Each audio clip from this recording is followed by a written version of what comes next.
Ko Bronwyn Anderson aho.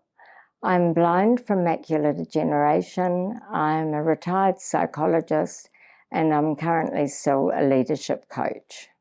I think some funded education for people around the likely needs of people who, for example, are blind. A lot of people don't recognise what a white cane means. And I know of people who've not been allowed to take a guide dog on buses. And a quick example is that the other day at a hotel, I needed to use the bathroom. When I asked for a public bathroom, the receptionist tossed over a very, very tiny key. And I looked at it in horror because that meant I had to try to get it in the lock. I had my white cane with me, but it obviously didn't mean anything to her.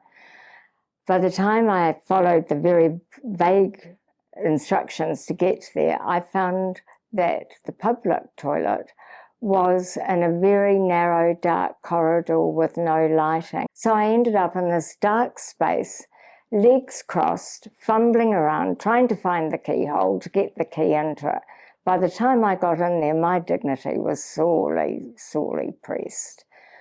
And I think that having the white cane as a symbol should be known by everybody as to what that means.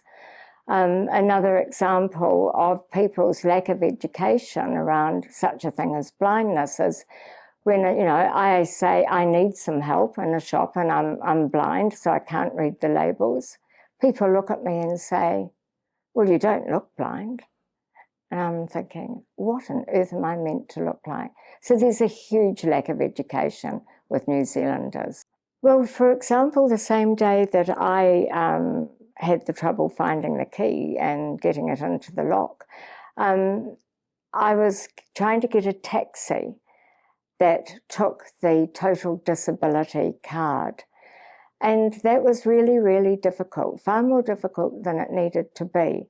So I think outside every railway station and airport, the first parking space in every cab rank, I think, should be allocated to disability taxis, and the taxi company that is taking the total mobility card. And that would enable people who have a disability to know exactly which taxi to go to right at the front of the queue. I think it's a very simple thing to do. There needs to be enforceable standards in New Zealand around such things as I've just talked about, like having that first taxi stand for people with disabilities. There needs to be enforceable standards around ramps, having rails. There are a lot of areas in New Zealand that have not got any enforceable standards around them for. And I think that's something that our politicians need to be looking at and listening to people with disabilities as to what those standards need to be.